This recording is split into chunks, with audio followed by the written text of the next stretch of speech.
Paulo Freire's Pedagogy of the Oppressed, Chapter 1. In his first chapter, Freire cites Karl Marx and many other cultural Marxists from the Frankfurt School, such as Jorge Lukács, Herbert Marcuse, and Erich Fromm, to support his explanation of the oppressor-oppressed dynamic. Freire begins with a discussion over humanization and dehumanization, claiming that humanization is the people's vocation. In his first note, he briefly describes how the youth of the 1960s rebelled against consumerism, bureaucracies, and the traditional structures at many universities, especially in the sense of the traditional teacher-student dynamic. Freire states that the rebellion was a movement toward affirming human beings as subjects of decision. At the time Freire was writing Pedagogy of the Oppressed, there was a cultural and consumer explosion happening with the creation of a middle class, and where many citizens in first world countries were experiencing more leisure time and technological innovations, which was a primer to the technological revolution, such as with the development of the television, home appliances, automobiles, canned and ready-to-eat foods, art, music, entertainment, work, and the settling of individuals and families into city and suburban lifestyles. Essentially, Freire presents the premise that there is the people, which represents individuals that simply seek to be human, and others that have power, their oppressors, that seek to violently steal that humanity away, thus dehumanizing the people, creating the context for them to become the oppressed. According to Freire, this then is the great humanistic and historical task of the oppressed, to liberate themselves and their oppressors as well.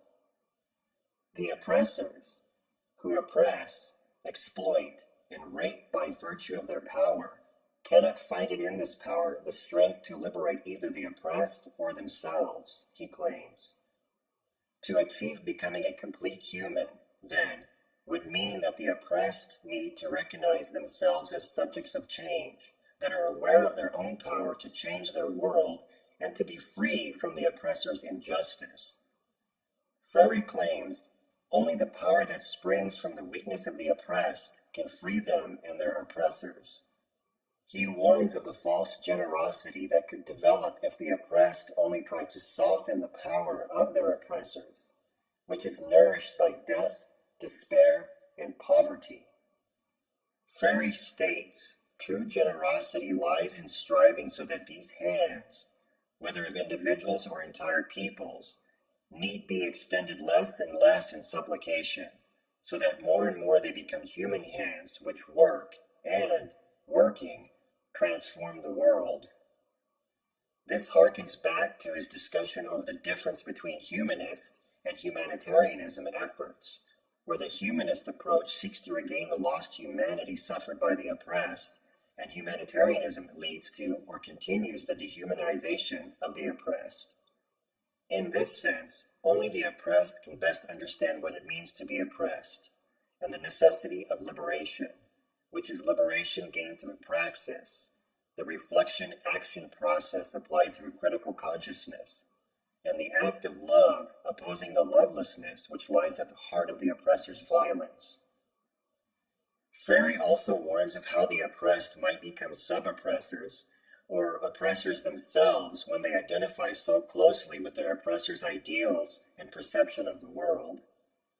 The oppressed might have internalized their oppressor's worldview, adopting their prescriber's consciousness, thus causing them to dehumanize others. It is in the sphere of freedom, in which the oppressed prefer gregariousness to authentic comradeship.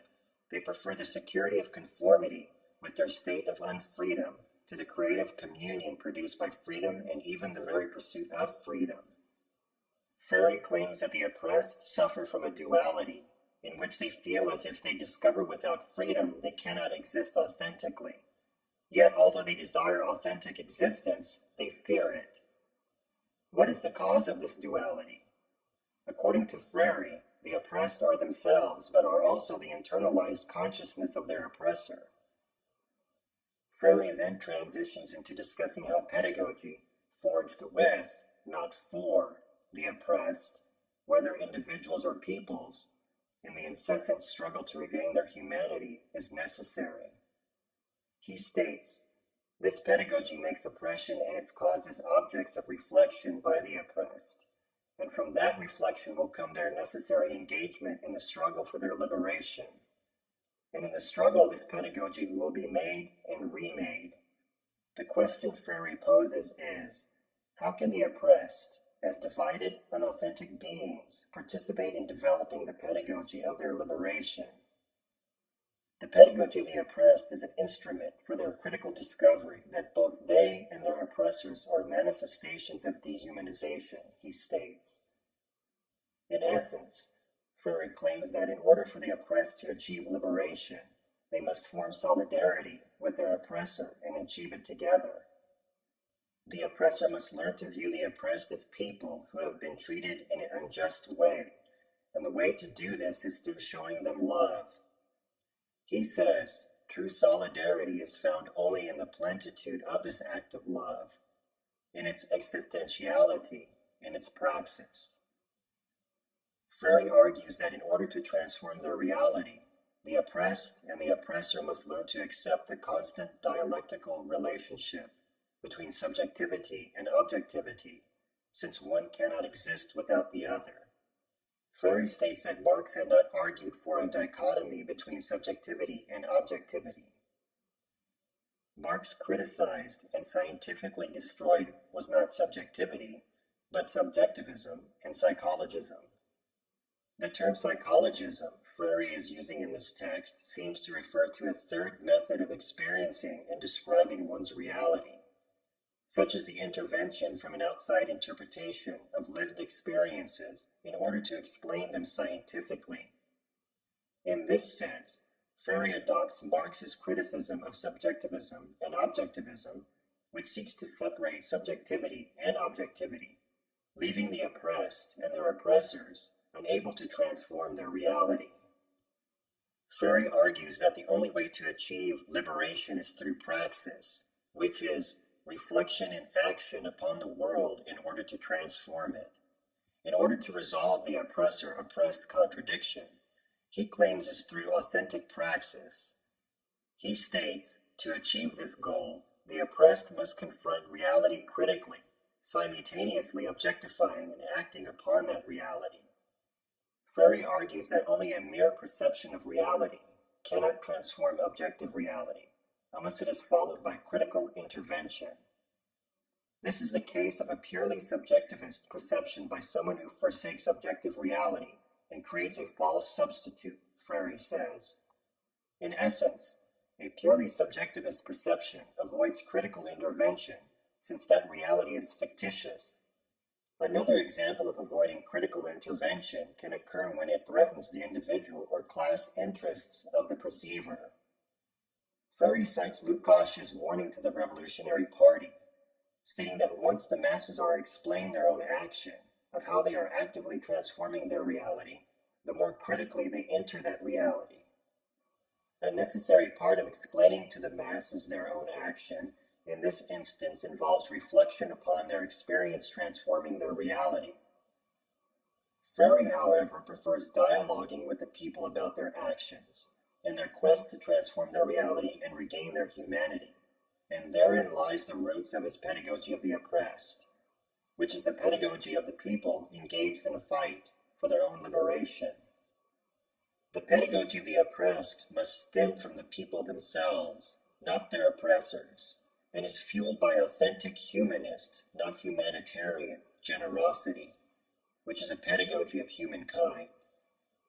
There is two distinct stages of this pedagogy. The first being the oppressed unveil the world of oppression and through the praxis commit themselves to its transformation.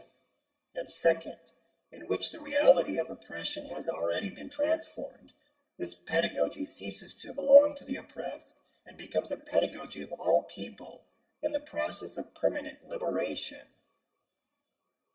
Freire refers to Mao's Cultural Revolution when describing that in both stages of this pedagogy, it is always through action in depth that the culture of domination is culturally confronted. In this aspect, Freire shows that his theoretical underpinnings are heavily situated in Marxism, particularly those associated with cultural Marxism stemming from the Frankfurt School. Addressing the oppressor and oppressed consciousness is a key feature of the pedagogy's first stage, and it must take into account there the men and women who are oppressed and their oppressors' behavior, their view of the world, and their ethics. Freire reiterates that the problem is the duality of the oppressed, since their lives have been shaped by and existing in a concrete situation of oppression and violence. Never in history has violence been initiated by the oppressed, Freire states. His reasoning behind this rests on the notion that the oppressors wield the power to create an oppressed class of individuals. Once again, Freire argues that only the oppressed can free themselves and their oppressors. In respect of how oppressors maintain their power over the oppressed, Freire claims, the moment the new regime hardens into a dominating bureaucracy, the humanist dimension of the struggle is lost, and it is no longer possible to speak of liberation. The bureaucracy that Freire refers to here in this passage is aimed at the revolutionaries that have soured and started to use the bureaucracy of the state to control the people. Freire describes oppression as a form of violence that once the oppressors establish it, they pass it down through lineage and heritage as an oppressor consciousness, which seeks to transform everything into objects of their purchasing power. For the oppressor consciousness, to be is to have, which denotes the class of the haves. Freire cites from, stating, humanity is a thing, and they, the oppressors, possess it as an exclusive right, as inherited property. For them, having more is an inalienable right, a right they acquired through their own effort, with their courage to take risks. If others do not have more, it is because they are incompetent and lazy, and worst of all is their unjustifiable ingratitude towards the generous gestures of the dominant class, Freire says. Further citing from, Freire returns to the notion that it is the twisted love that the oppressors promote, stating, sadistic love is perverted love, a love of death, not of life. Freire continues with his description of how oppressors pass down their power through the generations, as well as how they view the common folk, the oppressed people, in negative ways, such as by not trusting them and believing that they cannot think for themselves. Freire cites Marcuse, stating, more and more the oppressors are using science and technology as unquestionably powerful instruments for their purpose, the maintenance of the oppressive order through manipulation and repression. A real humanist can be identified more by his trust in the people, which engages him in their struggle, than by 1,000 actions in their favor without that trust, Freire claims. He also mentions that many among the oppressed have developed an inferiority complex because of their situation, saying that they hesitate or remain silent in the presence of authority, such as that of a boss or a professor. In this sense, the oppressed must realize that they know things too, and then gain the confidence in expressing that knowledge in order to reflect on their experience and transform their world. It is at this stage in which the oppressed understand their experiences, their situation, and learn through critical and liberating dialogue how to dispel the myths and false perceptions of their oppressors in order to liberate themselves. Freire argues that it is through reflection, true reflection, leads to action, in which the oppressed must engage in praxis, described as the new raison d'etre, which is the most important reason or purpose for someone or something's existence to achieve their liberation. To achieve this praxis, however, it is necessary to trust in the oppressed and in their ability to reason. Whoever lacks this trust will fail to initiate or will abandon dialogue, reflection, and communication, and will fall into using slogans, communiques, monologues, and instructions, Freire says. He claims that the oppressed cannot gain their freedom through liberation propaganda. The conviction of the oppressed that they must fight for their liberation is not a gift bestowed by the revolutionary leadership, but the result of their own conscientização, which is critical consciousness, Freire states.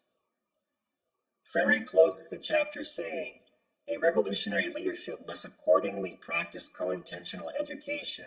Teachers and students, leadership and people, co-intent on reality, are both subjects, not only in the task of unveiling that reality, and thereby coming to know it critically, but in the task of recreating that knowledge.